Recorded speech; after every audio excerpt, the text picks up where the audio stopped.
ये पार्ट भी स्टार्ट होता है बिल्कुल उसी सीन से जहां पर लुवो फेंग फेनिया की स्ट्रेंथ को टेस्ट करने के बाद उसके ऊपर अपने 3 मल्टीपल क्लोन से हमला करने लग गया था और उसे उलझाते हुए अपने जाइंट गोल्डीड सैनेट आर्मामेंट से एक बहुत ही जोरदार हिट देता है, जिससे टकराकर वो फेनिया सीधा माउंटेन्स में जा लगता है और एक जोरदार ब्लास्ट होता है। अब हमें देखने को मिलता है कि फेनिया उन माउंटेन्स के अंदर से बाहर आता है और कहता है, तुम्हारा यह अटैक काफी पावरफुल था लेकिन मेरी बॉडी को डैमेज नहीं कर सका। ये कहते साथ ही वो अपनी पावर्स को रिलीज करते हुए एक और अटैक क्रिएट करना शुरू कर देता है, पर इससे पहले ही बड़ी तेजी के साथ फेंग उसके ऊपर अपीयर होते हुए उसके सर पर एक जोरदार किक करता है, जिसे वो फेनिया देख भी नहीं पाता और फेंग की ये किक इतनी ज्यादा पावरफुल होती है कि फेनिया के सर को झुकाते हुए बड़ी तेजी के साथ जमीन पर पटक के मारती है। अब इससे पहले कि फेनिया इस झटके से खुद को संभालते हुए कुछ भी कर पाता, तभी फेंग बड़ी तेजी के साथ अपने तीनों क्लोन्स को दोबारा से अपनी बॉडी में मर्ज करते हुए गोल्डीड सैनेट आर्मामेंट की 9th फॉर्म जाइंट स्वॉर्ड को क्रिएट करना शुरू कर देता है, जो कि किसी भी अनडाइन को इंजर्ड कर सकती है। फेंग को इस स्वॉर्ड अटैक को क्रिएट करते हुए देखकर फेनिया गुस्से में दांत पीसते हुए कहता है, तुम्हारी ये स्वॉर्ड टेक्निक वाकई फास्ट और कमाल की है लेकिन मेरे सामने यूजलेस है।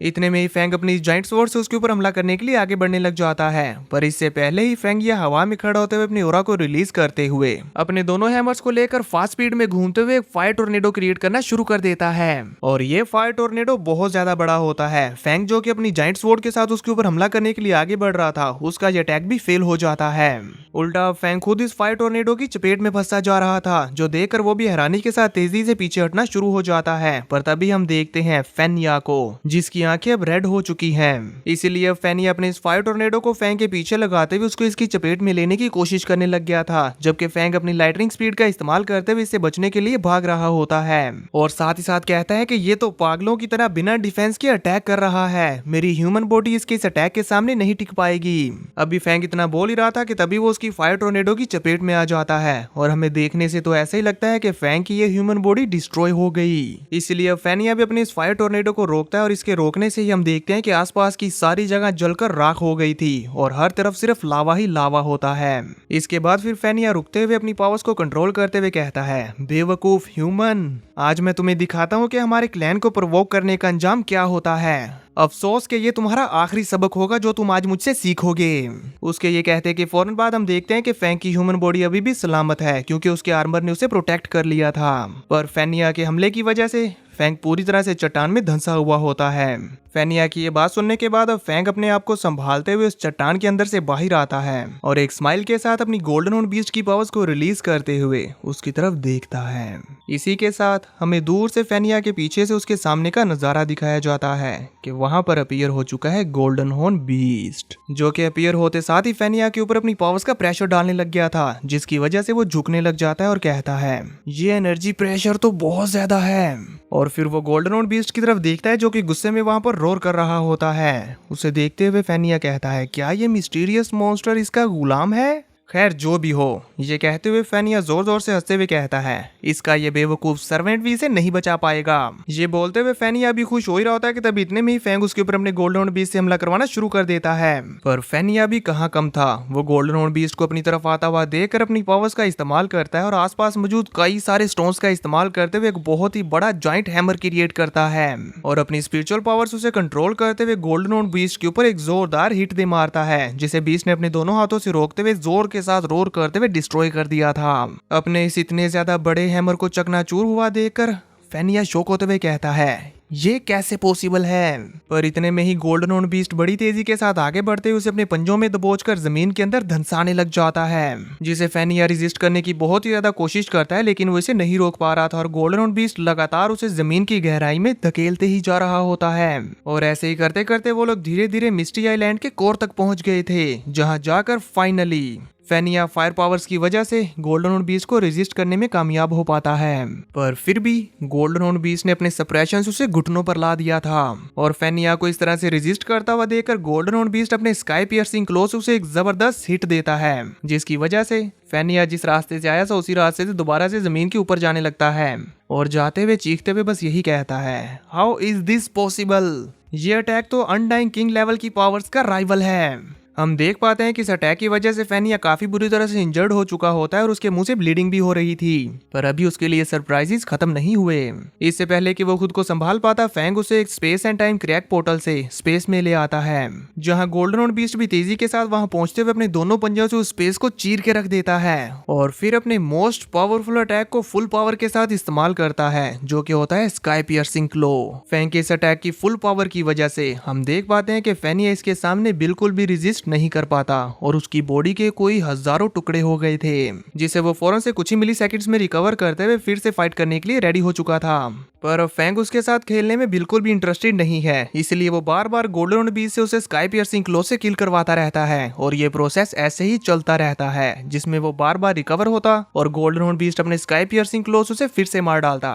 इसी दौरान फैंग हमें बताता है, golden horn beast blood Luo powers का इस्तेमाल करते हुए अर्थ से मुझे जो रेयर मेटल प्लेट मिली थी उसके अंदर मौजूद एक नेमलेस सीक्रेट मैनुअल की फर्स्ट स्टेज की फाउंडेशन का इस्तेमाल करते हुए अपनी पावर्स को 1000x बढ़ा लेता है और साथ ही मेरे इस वर्ल्ड मास्टर एम्पलीफिकेशन आर्मर की हेल्प से मेरे इस गोल्डन हॉर्न बीस्ट की पावर्स टोटली 16000x तक मल्टीप्लाई हो जाती हैं, जो कि किसी भी किंग लेवल अनडाइंग की पावर्स के बराबर हैं। इवन फेनिया भी इसके अटैक्स का सामना नहीं कर सकता। हमें देखने को मिलता है कि वाकई जब फैंग ये बता रहा था तो वहाँ गोल्डन हॉर्न बीस्ट बार बार अपने स्काई पियर्सिंग क्लो का इस्तेमाल करते हुए फेनिया की बॉडी के टुकड़े टुकड़े किए जा रहा था। फेनिया, जो कि अब बहुत ही बुरी तरह से इस सबसे पक चुका है, वो कहता है, नहीं, मैं ऐसे नहीं मर सकता। तो इसीलिए अब और कोई रास्ता ना पाते हुए अपनी बॉडी को रिकवर करते हुए अपनी सोल को बर्न करने लग जाता है, ताकि किसी न किसी तरह करके वो गोल्डन हॉर्न बीस्ट के चंगों से निकल सके। उसकी अपनी सोल को बर्न करने की वजह से हम देखते हैं कि बहुत ही ज्यादा पावरफुल एनर्जी वहां पर रिलीज होना शुरू हो जाती है, जो देखकर फैंग भी एक पल को घबरा गया था।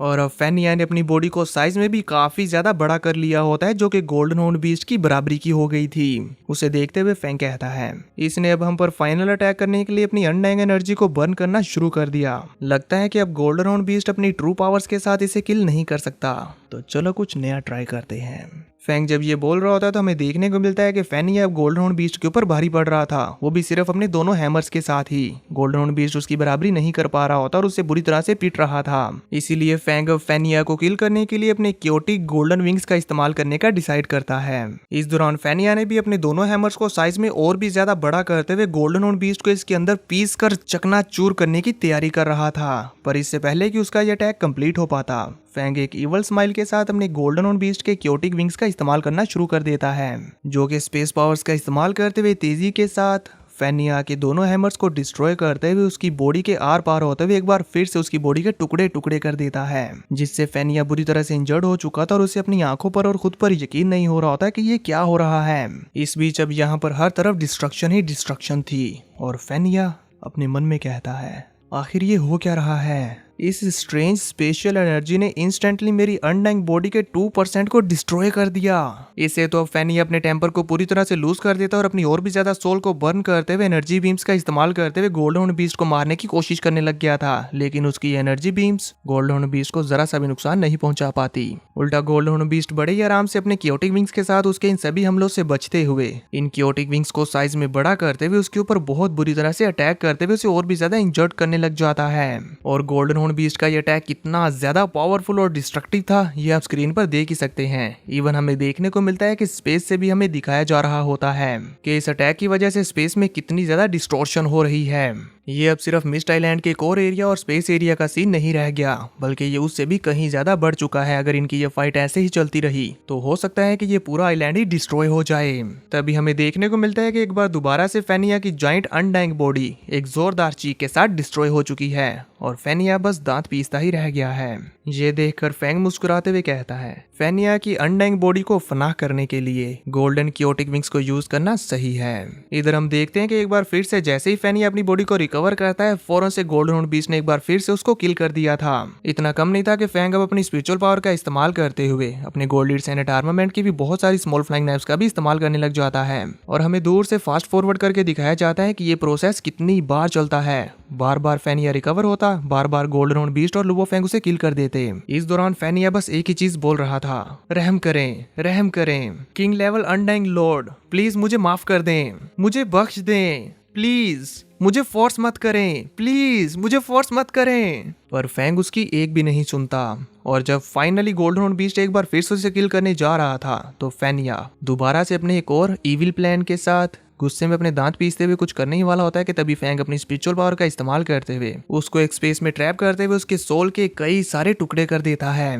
इस दौरान फेनिया बस बेबस होकर देख रहा होता है और वो कुछ भी नहीं कर पाता, जिसके फौरन बाद ही गोल्डन हॉर्न बीस्ट अपने क्योटिक विंग्स का इस्तेमाल करते हुए तेजी से 1 बाय 1 उसकी सोल के सभी टुकड़ों को डिस्ट्रॉय करता जा रहा था, जिसके चलते अब फाइनली फेनिया का कोर सोल के डिस्ट्रॉय होने के बाद कई सारे क्रैक्स आते हुए डिस्ट्रॉय हो जाता है। उसकी इस अनडाइंग बॉडी की डिस्ट्रक्शन की एनर्जी इतनी ज्यादा थी कि पूरा का पूरा मिस्ट आइलैंड डिस्ट्रॉय हो जाता और स्पेस में दूर से हमें यह नजारा भी देखने को मिलता है। गोल्डन हॉर्न बीस्ट फैंग को बचाने के लिए तेजी के साथ अपने क्योटिक विंग्स का इस्तेमाल करते हुए बहुत ही ज्यादा फास्ट स्पीड में वहां से बचकर भाग निकलता है। इसी दौरान यहाँ रास्ते में बवाता लुआ फैंग से कहती है उसकी अनडाइंग बॉडी अब डिसइंटीग्रेट होना शुरू हो चुकी थी, अब वो चाहे हमारे सामने कितना ही रेजिस्ट कर लेता नहीं बच पाता, इसीलिए अब उसके पास फाइनल रेजिस्टेंस के तौर पर सिर्फ खुद को सेल्फ डिस्ट्रक्ट करना ही बचा था। शायद उसे लगा होगा कि वो सेल्फ डिस्ट्रक्ट करके हमें भी अपने साथ मार सकता है, पर उसका खुद को सेल्फ डिस्ट्रक्ट करना भी हमारे गोल्डन क्योटिक विंग्स की डिफेंस को तोड़ने के लिए काफी नहीं था। उसकी ये बात सुनते हुए इस पर फैंग कहता है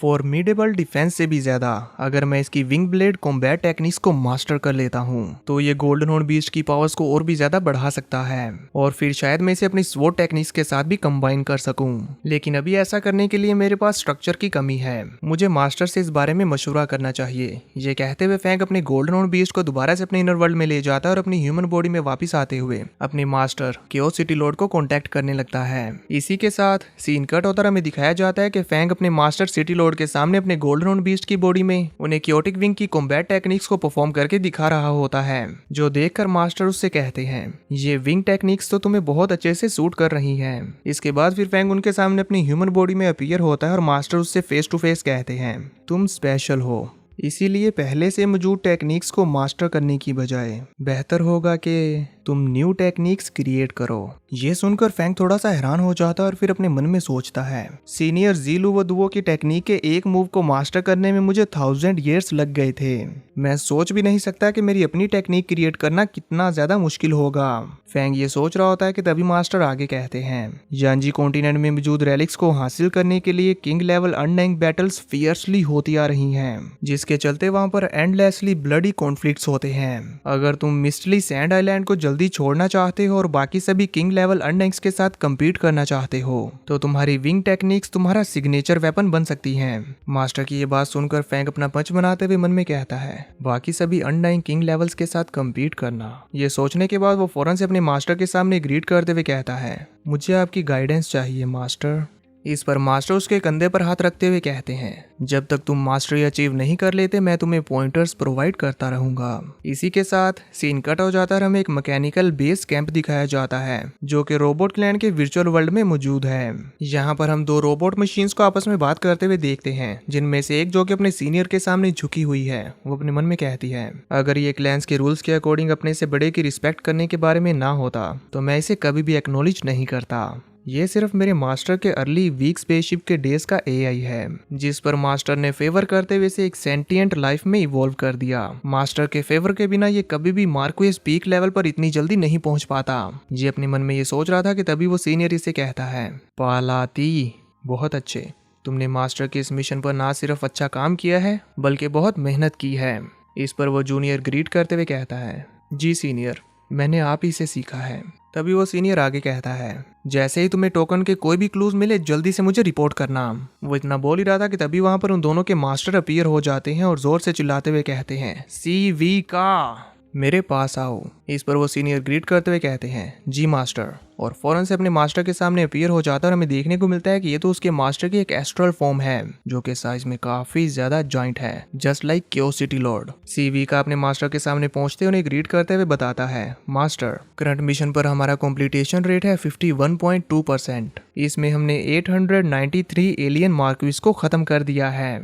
और 3 टोकन हासिल किए हैं। इस पर उसके मास्टर कहते हैं गुड, टोकन्स को इकट्ठा करना अपनी टॉप प्रायोरिटी बनाओ। इस पर सीवी का ग्रीट करते हुए कहता है, जी मास्टर। उसके ये कहते साथ ही ये एपिसोड यहीं पर खत्म हो जाता है। अब हमें जानने को मिलेगा नेक्स्ट एपिसोड में कि आखिर ये टोकन्स किस चीज के हैं। और हाँ दोस्तों, मैं आपको बता दूं कि स्वेलो स्टार की एक न्यू मूवी आ रही है जिसका ट्रेलर आप मेरे चैनल पर देख सकते हैं। और इस मूवी की रिलीज डेट अभी तक नहीं बताई गई, तो मैं कंफर्म नहीं कर सकता है कि ये कब आएगी। लेकिन जैसे मुझे रिलीज डेट पता चलेगी तो मैं वीडियो में भी बता दूंगा और साथ ही कम्युनिटी पोस्ट में भी अपडेट कर दूंगा।